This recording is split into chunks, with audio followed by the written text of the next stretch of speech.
Welcome to Avenue M. My name is Joey Taylor. And I'm Haroon Mogul. We're two men on a journey of faith and meaning. In each episode, we sit down with a remarkable guest to unpack the moments that shape us, the struggles that build us, and the questions that intrigue us. In this conversation, we speak to Brian Alexander about his book, Glass House, where he uses the story of his hometown, Lancaster, Ohio, to show how seeds sown 35 years ago have sprouted to give us Trumpism, inequality, and an eroding national cohesion. This conversation explores what happens when work, dignity, and community are stripped from a place, and what it reveals about the soul of America. We talk about the forces hollowing out towns like Lancaster and the human cost behind economic exploitation. And ultimately, we ask what it means to belong, to make something real, and to hold on to hope in the middle of it all.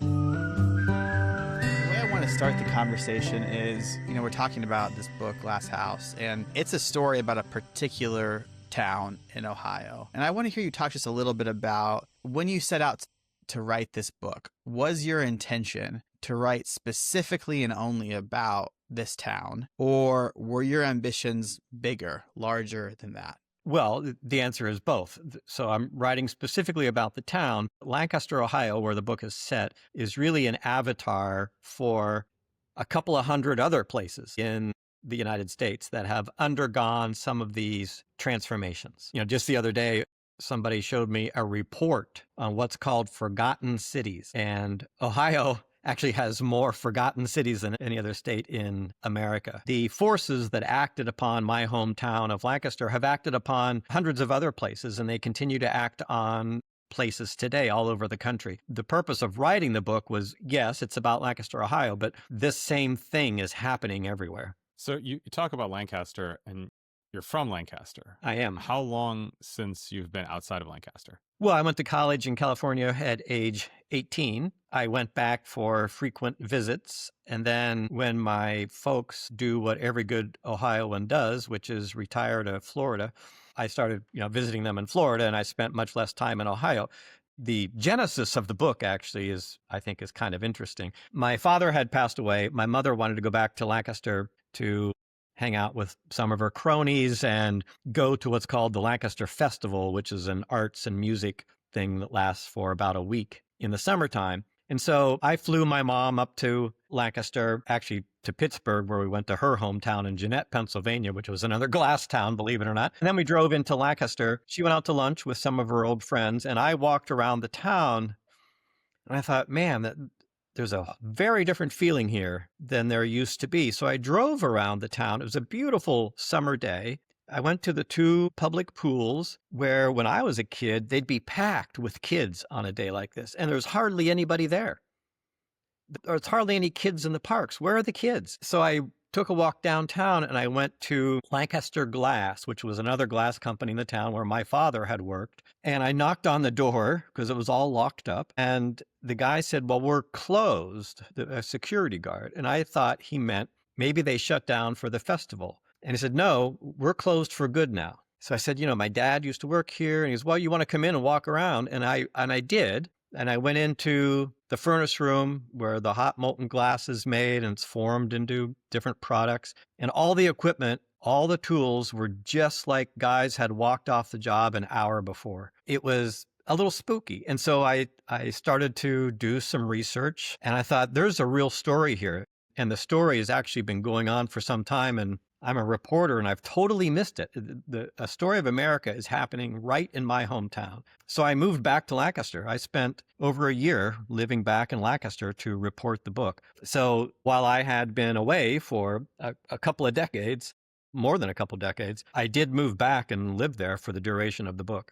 Talk a little bit about the forces that are acting upon this particular town and on towns like it across the country. Well, in this case, there are many forces, but the one that I concentrate on most is the role of Wall Street, finance, in destroying the civic fabric of a town. In this case, a succession of private equity companies went into anchor hawking glass. And for those people who if you have a house and a kitchen and you have a glass measuring cup, if you look on the bottom of that, there might be a little anchor on the bottom of that glass measuring cup. That's made in anchor hocking, and that's in my hometown of Lancaster.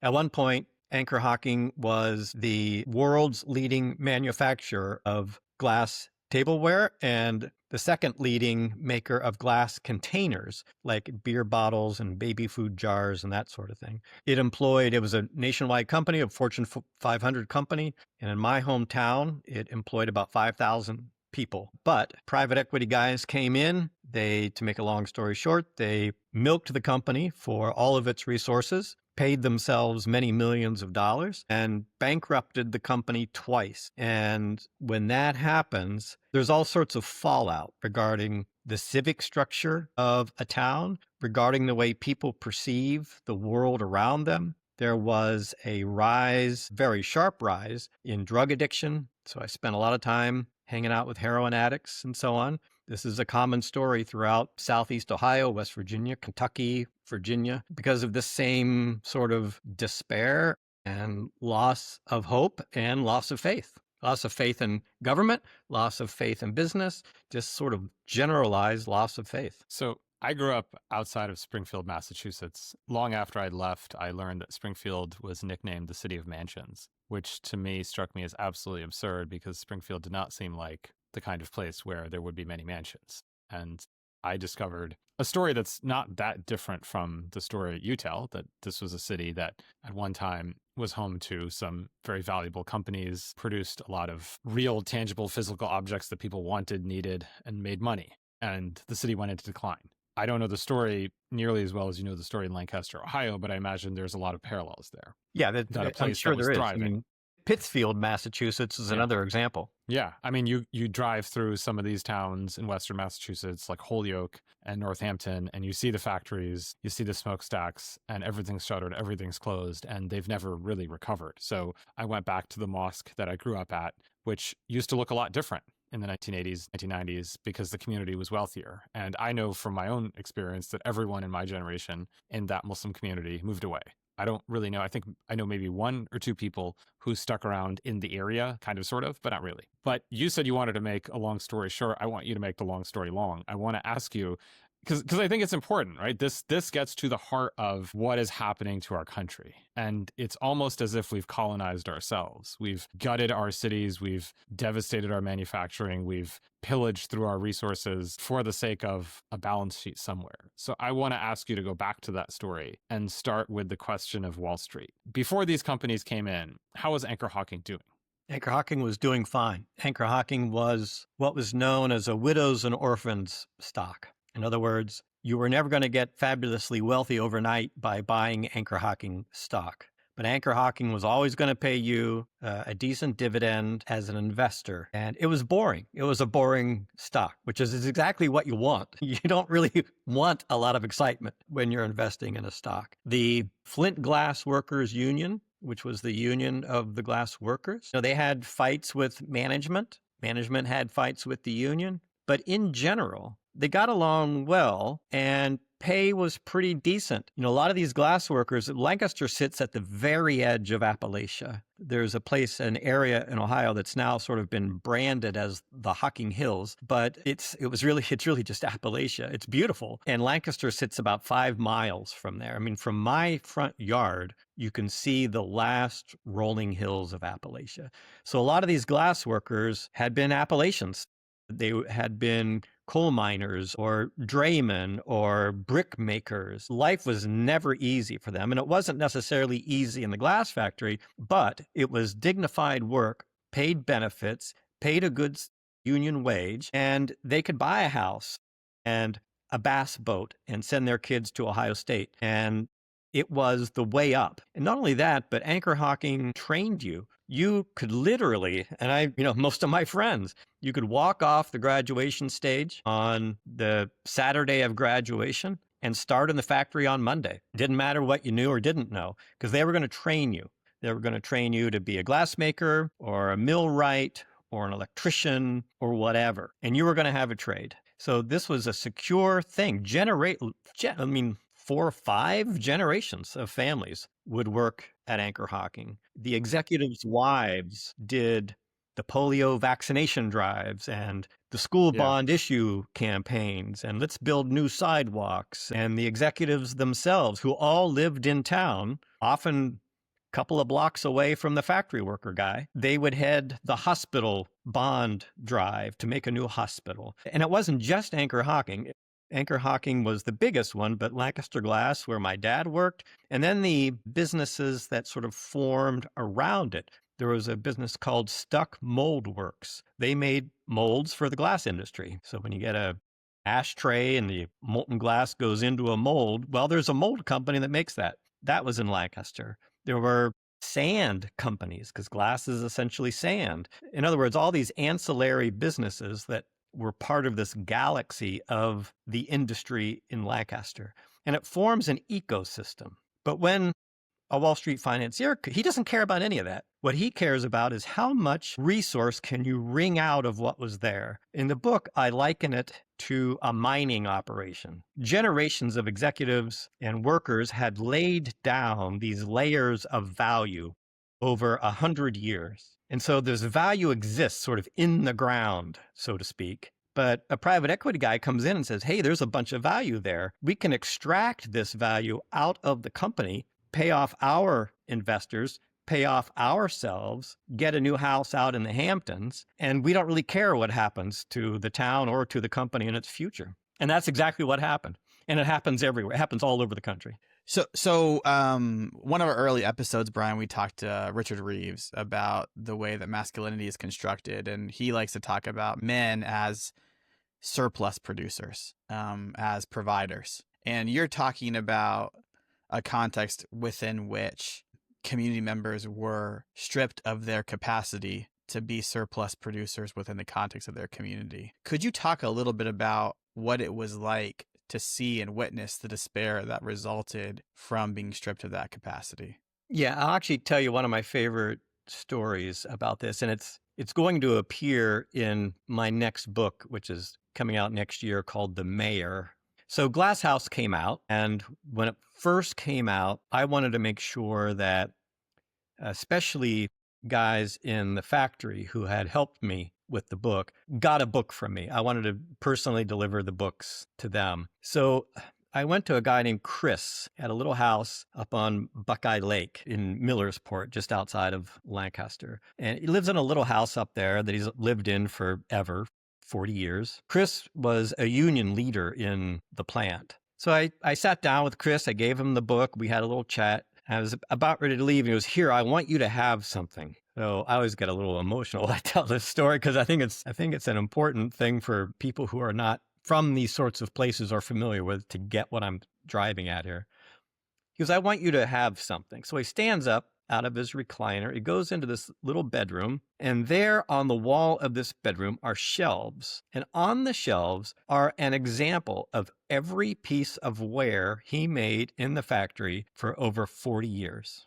Like you would have your kids' sports trophies. And he pulls down a milk glass coffee cup. Milk glass is white. It's opaque white. And it's got a little green stripe. And it's exactly like, millions of coffee cups in diners all over the country. And he cradles it in his hands. He goes, I want you to have this. In the new book, I said it was like he was giving me a Fabergé egg. He spent his life making this useful product that millions of people handled. And he was a glass man. That's what people call them. I'm a glass man. I make glass. It's an identity. And when you work on the hot end of a glass factory, that is not easy work. This glass comes out of the furnace at 2,400 degrees. It can be dangerous. There's flames all over the place. And guys bitch about it. And as they're bitching about it, they also have a certain pride and honor about it, because it's not easy, because it is a difficult thing to do, right? They provided for their families this way. They made a good product this way, and they were proud of it. It was a good and honorable life. When you take that away from them, then what? This is what they've spent their lives doing. They're all going to be coders. They're going to work in AI now. I mean, you're not going to take these guys and do that. And this matters. This matters a lot. They can feel useless. They can feel like they are just surplus meat now. If I pick up on that, then the question I want to ask is, why did Wall Street get involved when it did? What changed? Was it cultural? Was it regulatory? Was it lack of opportunity? A simple thought that occurred to one investor, trader, what have you, that ballooned or mushroomed into something far bigger? Because you're saying that for generations, here's Anchor Hawking, Lancaster Glass, these companies are doing very well. They're anchoring entire regions. And then within a relatively short span of time, and I know we can talk about outsourcing things like that, but I specifically want to stay on the financial side of it, right? To the extent that this was something that happened to Americans because of their fellow Americans. Why did that process unfold in the way it did? Well, a little bit of all those things that you just named, but I'll tell you another episode. So I was in high school when a guy named Bill Simon came to town. Bill Simon had been Secretary of the Treasury under Richard Nixon. The reason he came to town, he gave a speech at the Knights of Columbus Hall. And my mother, who was very active in local Republican politics, got myself and two of my buddies tickets, thought that we should go see this famous guy who was visiting our town. And he gave a sort of generic talk. But what he was really in town to do was to look at Anchor Hawking. Now, he was no longer in government, but he had formed one of the very first of what was then called leveraged buyout shops. We now call them private equity. And because there had been a deregulatory environment that had been building for a while, it really became very explicit in 1980 with the election of Ronald Reagan, but it had already been building before that. People realized that they could use massive amounts of debt. This was an innovation. Businesses used to say that having lots of debt was a bad thing. Well, these guys said, hey, we can use borrowed money to buy a company and then take the profits of the company to pay off the borrowings and then extract money out of the company. And that's what they did. So this was the very beginning of the era of the leverage buyout, and Anchor Hawking was one of the very first victims. It was also the era of what became known as greenmail. So there was a guy named Carl Icahn who's still around, and what he would do is buy up 5% or 6% of stock of a company, demand a seat on the board, and then start agitating for all sorts of cuts and everything to temporarily jack up the stock price. And if you didn't want to go along with that, he would say, well, okay, you don't have to go along with it, but I want you to buy back all my stock at a premium. So he makes money either way. You either buy him off with greenmail, or you do what he says and you temporarily jack up the price of the stock, and then the stock falls later. In other words, it's a very short-term view of the economy. Instead of making a company that's going to be profitable for the next 100 years, it's how can we pay off investors next year? This became a widespread attitude in American business, and it still is. I mean, this is one of my pet peeves about the American economy right now. I guess the question that follows from there is, why was it, or how was it that presumably in Ohio, right?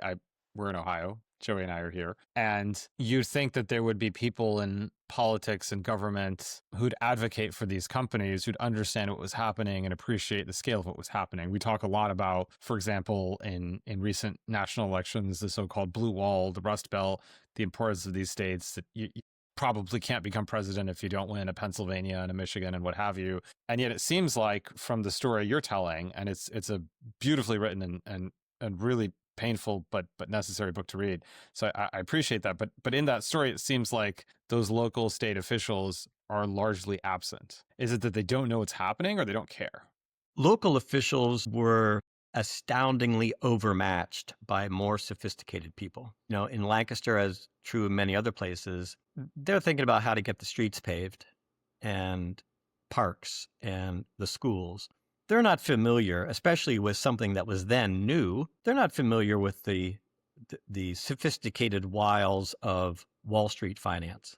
So a guy comes into their town and says, this is going to be great. And especially a town like Lancaster, which had been Republican since Abraham Lincoln, they say, oh, well, business is good, so we trust business people. But they were thinking an old school version of business. When a guy starts a company and builds it up for his whole life. And so this was not the business that was emerging in America in the late 1970s and really took off after 1980. They were blindsided and not sophisticated enough to realize what was happening. On the national level, who are the donors? There's the old cliche, follow the money. Who are the donors? The donors get what they want. In private equity, it's the carried interest loophole. Private equity guys, billionaires, pay lower taxes than I pay on my income because their income comes in the form of what's called carried interest. That's a whole other long discussion. But for years, decades, people have been saying we need to close the carried interest loophole. And both Republicans and Democrats have failed to close the carried interest loophole because their donors don't want the loophole to be closed. What is the loophole?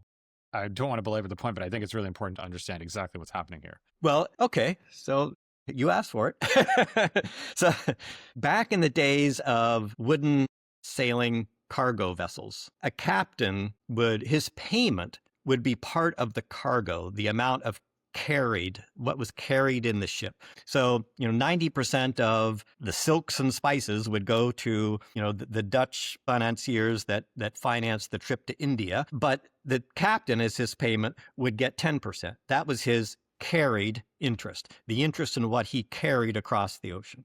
So now, in the modern era, what carried interest means is it's a bit like the capital gains deduction. I'm a private equity guy, and I am going to invest a certain amount of money. I'm going to borrow the rest to load debt onto my target company. And when I extract money from this company or extract profits, after I pay my investors back, the remaining profit is carried interest. And that is taxed at a much lower rate than if I was working for a salary. So the incentive is to make money via carried interest, because I'm only going to pay, I forget what the rate is today. So hypothetically, let's say that it's 20%, whereas I'm going to pay 35% on a salary. I'm paying 15% less on my quote unquote carried interest. So our tax structure incentivizes this behavior on the part of private equity because you get to keep more of your money. Our sponsor is the Brueggemann Center for Dialogue at Xavier University here in Cincinnati, which is dedicated to deepening understanding across faiths and promoting systemic change. You can learn more about the Brueggemann Center and Xavier University in the show notes. Now, back to the conversation.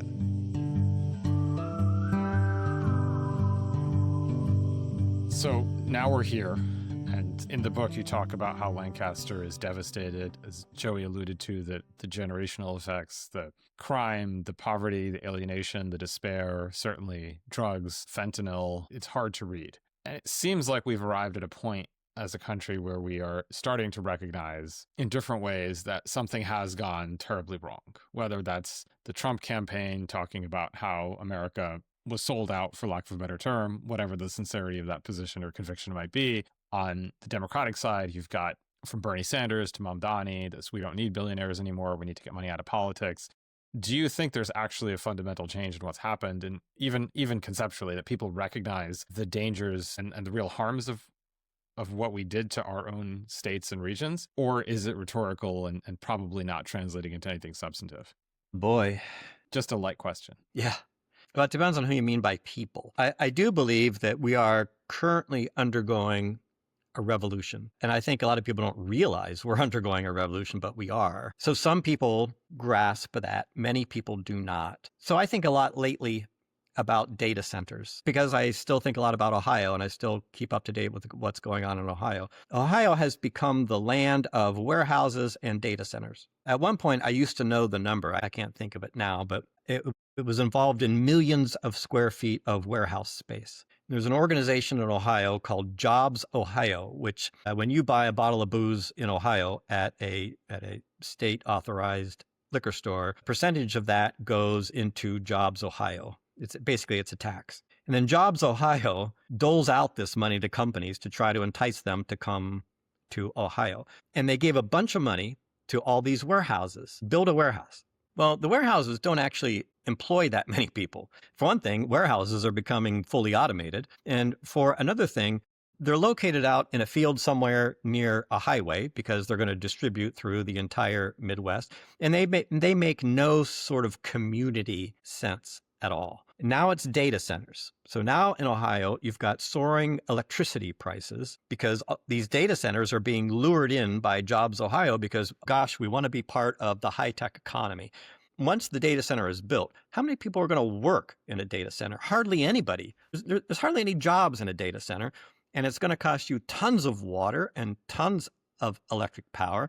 Ratepayers are going to wind up subsidizing all that sort of stuff. They're chasing an economic model, which is really just exploitive. Meta, Facebook, doesn't give a crap about how many people they're going to employ. What they care about is how much money you're going to give us to build a data center in Hocking County or wherever. There's not a sense of building for the long-term good. So it's slightly different than the private equity and the Wall Street side, but in another sense, it's the same. It's how do we exploit an area? And we're not going to live in the area. Our kids aren't going to go to school in the area. We're not going to be contributing to the community. It's another way to just extract resources from a place, whether it's the financial resources of private equity or the electricity and water resources of a county for a data center, or the traffic on the road for a warehouse. There's not a sense of building for the long term. And I think that the current state government in Ohio, which I do not have much regard for, looks at this like, oh, we've got new businesses. Well, really? Do you really have new businesses? Because the new businesses, see, you got me on a whole thing now. Let's say I'm king of Ohio. They appoint me king of Ohio tomorrow. I'm going to Case Western Reserve. I'm going to Ohio State. I'm going to the University of Cincinnati. And I'm saying, what scientists and technicians are working in your place right now that have the cool new thing? I want to help them set up in this community to make their drug or their device or their product or whatever. That's the way Ohio became Ohio. Ohio used to be a very progressive state. And I don't mean progressive in the sense of modern political progressive. I mean progressive in universities and colleges and innovation and hospitals and health. And Ohio was dynamic. The Wright brothers, it's no accident the Wright brothers came from Ohio. The University of Cincinnati is a great example. They had Procter & Gamble is in Cincinnati because the University of Cincinnati, right? And to this day, Procter & Gamble is an economic engine for Cincinnati. That's gone the way. That sort of investing, fertilizing the ground for a long term has gone away because people want their results today. I diverted way off of your question. No, I'm going to ask you a question to come back to, because you started off by talking about the revolution that's underway. What is that revolution that we're in the midst of that we don't sense? So Trump is a symptom. Trump is not a cause. Trump is a vehicle for people's frustrations. Trump's hatred, Trump's retribution, Trump's insanity and chaos, his very despicableness is the vent for people who for 2 generations have been rooked. They've been rooked since at least 1980. So 2 generations of people now, growing up in towns like Lancaster, Ohio, and especially those people who remember another time, they're pissed off. Political party, Trump is not a political party. The Republicans are no longer a political party. The Democrats aren't really much of a political party either anymore. The rise of Mamdani in New York City is evidence, in my opinion, that political parties are now pointless. People want some genuine person that they can truly believe in. People are starving for a sense that their government is part of them and for them, and that they can participate in it in some meaningful way. People are starved for community. We can go into and it's not just the things I write about in Glass House. It's social media. It's the internet. It's, I often tell the story when I give bookstore talks, especially in places, like Ohio. I say, who sponsors your kid's Little League team? Back in my day, it was Johnson's Shoe Store or Wendell's Jewelry Store or whatever. Well, Amazon isn't going to sponsor your kid's Little League team because Johnson Shoes is out of business now, right? The jewelry store is out of business now. All those little local retailers, they're gone because it's all online now, right? They don't give a crap about your community. But Mr. Johnson, he sponsored everything, man. And that glue, we have sacrificed, and we've all done it. I mean, I can click on something on Amazon and the thing shows up the next day. I've never left the house. I can stay in my pajamas. I don't have to get in the car. But there's something about going into a community store that you know those people, they know you, you're buying the shoes. That we've lost that and we miss it. We have sold ourselves to Silicon Valley in that respect. And we have created this oligarch class of Silicon Valley titans who are, they want to stand astride the world. We've done this to ourselves. Nobody made us do this. We could say no. And so that sense of community goes away. And again, it's not just the private equity guys, as much as I harp on those guys. And I do believe they are evil. We've done it to ourselves. We've sold what made us feel like part of something. We've given that away. I have a little bit of a personal question here, so feel free to bat this back to me if you'd rather not answer. But I can imagine the work that you're doing where you're encountering all of these horrible things that are happening in our society and our culture, that the temptation to despair for you personally might be a difficult thing for you not to give into. How have you kind of made your way through that so temptation doesn't overwhelm and overcome you? It's so funny you asked that. I was 2 years ago, I had started work on this new book, The Mayor, and I was riding in the car with someone who's close to me. And I was ranting the way I might tend to do sometimes. And she looked at me and she goes, it must be tough to be you. Because I've so steeped myself in this that I have to consciously pull back a little bit sometimes and remind myself there's a lot of beauty in the world. I do that. It sounds a little bit cliche, but I surf, right? So, and half the point of surfing for me is not the actual surfing on a wave. It's just sitting out there in the ocean, watching pelicans and seals and stuff. There's a lot of beauty in the world, and there's a lot of great people in the world. Ohio is a good example. I mean, I'm always defending Buckeyes. I can't tell you the number of times I would stand in line at a drugstore somewhere in Ohio and have my one thing I'm buying, and some nice lady would say, "Oh, you only have one thing. Go to the front of the line." That stuff happens all the time still. So yes, while there are those guys walking around with assault rifles, there are many more people who are just super nice, average, everyday people. And I love those people. Another thing that helps is when I do make appearances or give a talk. A guy said to me one time, this was in Mount Vernon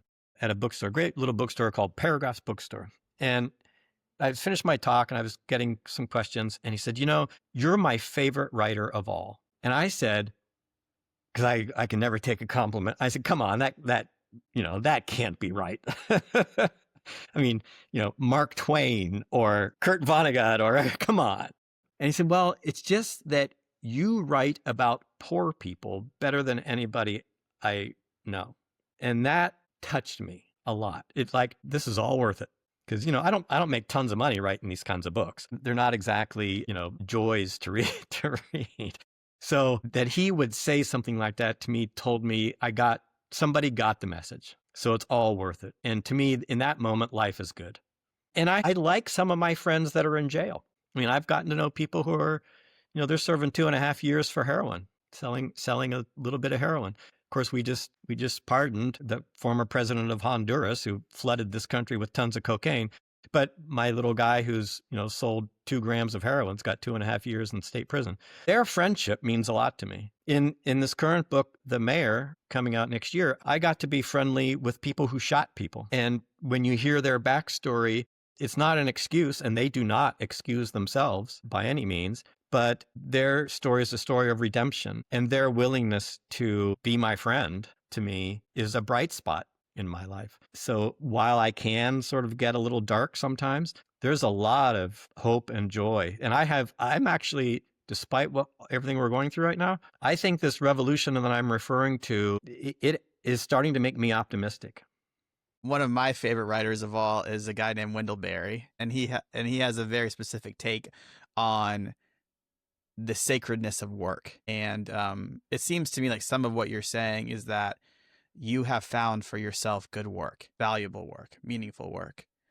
In this moment where we're talking about data centers and AI and everybody's kind of trying to prognosticate what the future of work is going to be. Is it going to be like it is now? I would love to hear you talk about how you think not just what work will be, but what work should be. Like, how do you think about it as a utility for good for people? Well, shop craft is soul craft. I mean, there is something about something you make that to me, for myself, is irreplaceable because I did it, right?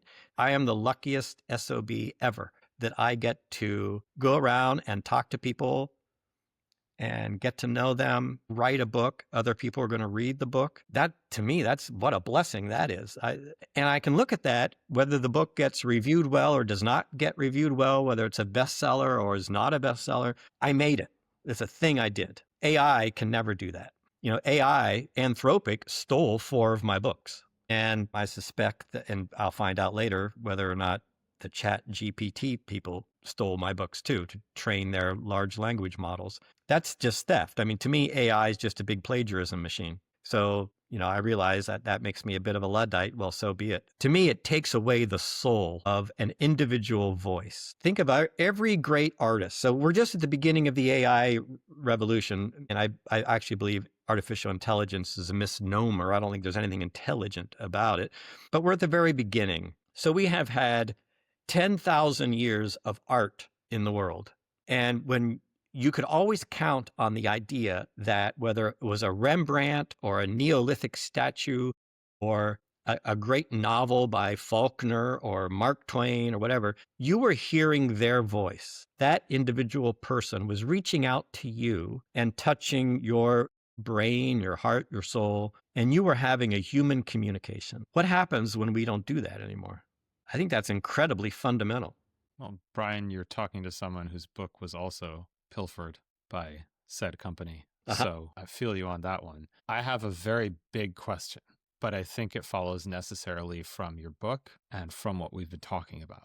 And that's the question of what a soul is. And I don't necessarily mean it theologically. What I mean is we seem to be, as a species, certainly as a nation, at a point where technology can increasingly do at least approximations of many of the things that we thought only humans could do. And in order to be Luddites, in order to say no, in order to work up the spine and build up the resources and create the institutions that can stand athwart history and say, hold on a second, we have to have some sense of what it is that is most vital about us as people, or perhaps simply most necessary. And I want to channel this because I know it's a huge question through the book. That in your conversation, you have a gift for talking to people from very different backgrounds and walks of life who, in some cases, have been confronted with awful circumstances. And frankly, for some of them, it seemed no real options, let alone good options. But you talked to them, you got them to open up, they connected with you, you said they become friends with you. What's there that we seem collectively, nationally to be missing?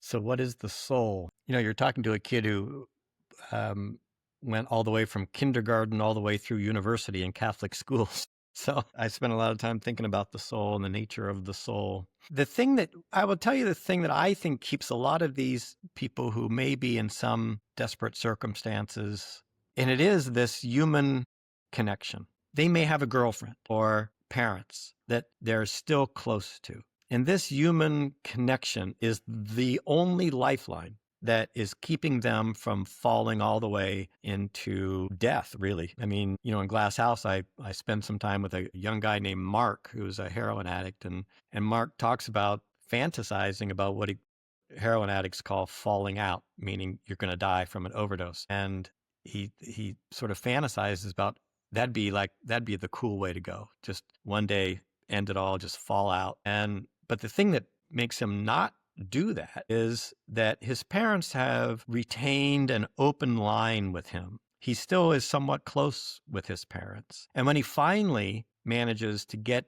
into rehab, his dad is in his bedroom with him. And they're going through drawers and he's finding little pieces of heroin and stuff. And he's flushing it down the toilet. And the cool thing for him, his dad was watching him do this. So he was proud of that moment. For him, I think that's soul.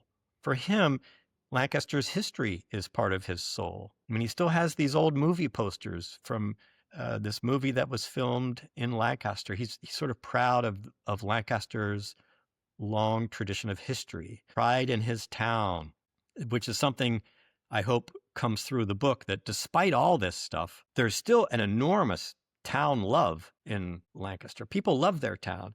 And Lancaster is making a comeback as Columbus keeps expanding. An awful lot of people are now starting to live in Lancaster and commute to work in Columbus. So that may be the salvation of the town. And so there's that pride of place. So the book, The Mayor, takes place in Chester, Pennsylvania, which is just outside of Philadelphia on the Delaware River. 30% poverty rate. 2016, it was the murder capital of America. Houses literally fall down in Chester. And yet, people love their city. They see all the problems, but they have a sense of belonging there. And for that is their soul. That sense of belonging, I think, is, and the human connection is what soul is to me anyway. And that is, when you say AI can approximate, AI can imitate, which is all it's really doing, but I don't think it can ever replace. The most disturbing things I read lately are about people who are getting love crushes on AI or are seeking counseling from AI. All it does is sort of imitate what somebody would actually say. There's one of my books a long time ago, I wrote a book with a neuroscientist, and it was about the neuroscience of social bonding. Why does a mother give birth? And to the mother, this brand new baby is a stranger. And yet she is overwhelmed, usually, with a desire to nurture and protect and feed this new baby. Well, there's actually all kinds of chemical things happening in your brain that creates this social need. We are a social species. And when we try to replace society with digital life and computers and social media, we risk ignoring or losing our souls. I really feel like the human connection and a sense of belonging and community really is the soul, not only of an individual, but it's actually the soul of a nation. That's a pretty solid answer for just putting you on the spot, I gotta say. I want to close on Ohio. So I'm amused by your story about the grocery store checkout line. I grew up in a very small town in New England. New England has a certain formality to it, but folks are pretty friendly and approachable. And our closest neighbor was a quarter mile away. It's one of those places where you kind of had to look out for each other at some basic level because power went out. We didn't have water in the town. Power frequently went out, that kind of thing. And I moved to New York City when I was 18. And I didn't know much about the Midwest, but I always knew a Midwesterner when one interacted with me because Midwesterners would very unselfconsciously start a conversation with you in a public place in New York, which is more taboo than leveraged buyouts, right? That you just don't do that in New York. You don't talk. You don't ever reveal a desire for or comfort with human connection in public places in New York, especially with speaking of strangers. So I'd have a conversation on the subway and someone would say, oh, how do I get to such and such place? And I'd say, oh, just take the B train here or what have you. And I would assume that would be the end of the interaction and they would keep talking because they're from Ohio and think it's totally cool to just have this random conversation with a stranger. And I'm from a small town in New England, so I would just keep going because my instinct was, well, if he started the conversation, I have to continue the conversation. And then the next thing we'd be walking together to Bryant Park or what have you. But then I come to Ohio, and one thing that really strikes me about Ohio, and it is a state I really like and I've really come to appreciate and feel connected to, but it's still in many ways like an anthropology study, right? I'm approaching a place I don't fully understand, is that intense level of local pride that you speak of. That could be what gets Ohio through this and might be what makes Ohio capable of pushing back against the kind of forces arrayed against it, because people do give a damn about their state. There's not really a lot of people in Connecticut who slap Connecticut bumper stickers in their cars. It's, with all due respect to Connecticut, it doesn't have that kind of resonance in the minds of people. We don't even have a demonym, right? What's the person from Connecticut called? Yeah.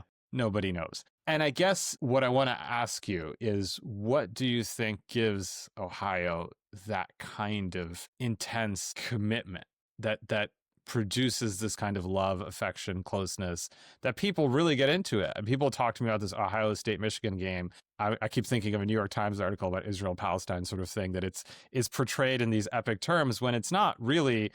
I mean, there was a war in Toledo, but it wasn't really a war. It was sort of a minor skirmish. What makes Ohio, Ohio?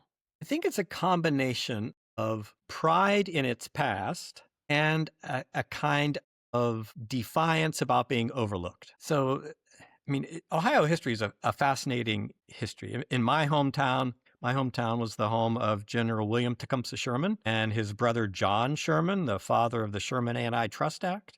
It was the home of an Ohio governor. It's the home of the very first Medal of Honor winner, soldier in the Civil War. There's a thing called, I think it's called Square 13. It's literally this square on the original plat of the town, which has all these antebellum homes, and they're beautiful. And we, the rest of the town may be falling apart, but by God, we are proud of our Square 13 there. And, in the case of Ohio State, don't get me, I have a secret hatred of Ohio State. I had so much Ohio State. Brian, it was going so well, and then you just growing up. And I think also that people, from New York or California or wherever, they're big and they're famous and they make movies and it's the home of finance and, what the hell is Ohio, right?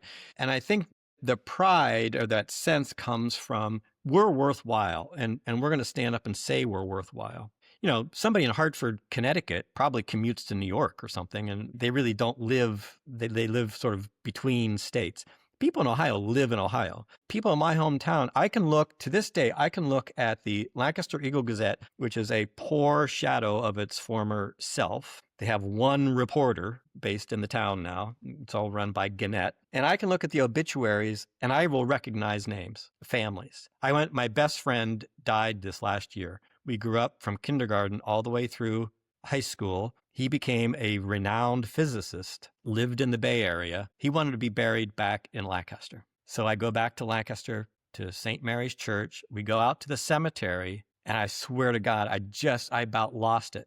Just looking out the window of the car, driving to the cemetery, because I knew every single name on every tombstone. I could tell you something about that family name or people I knew. When I went back to Lancaster to do the book, I would run across, I say this at the end of the book, in the very sort of acknowledgments section of the book. I tell this little story. I'm sitting in a bar at the Lancaster Hotel, and a guy walks in, and he looks at me, and I've not seen this man in 40 years at least. And even when I was a kid in the town, we didn't really know each other that well. But he walks in, he goes, points at me and says, "That's got to be an Alexander." When I did a motorcycle trip across the country some years ago, and I went with a girlfriend who had never been there. I parked the motorcycle across the street from the hotel. Just crossing the street, Broad Street, 3 people stopped me and said, "Hey, what are you doing in town?" She turns to me and says, "What kind of a place is this?" I said, "There you go, man. This is this belonging I'm talking about. The old Cheers thing where everybody knows your name. The world can be a cold place and we set ourselves adrift." But, there's a character in my new book, the mayor himself, and he has lived elsewhere. He lived in Denver, lived in New York City, lived in Philadelphia. And he says, his great line, he says, "Every time I come back to Chester, I feel like I'm slipping into a warm bath." Now, I'm a beyond middle-aged man now, and I left my permanent residence in Lancaster at age 18. And yet, after all these years, I can go back to Lancaster and feel like, yeah, okay, yeah, these are my people. You bond over things like fried bologna sandwiches on white bread or Little King's Cream Ale, which is an Ohio thing. I don't know if you guys know Little King's, but Little King's Cream Ale or whatever. It's your place.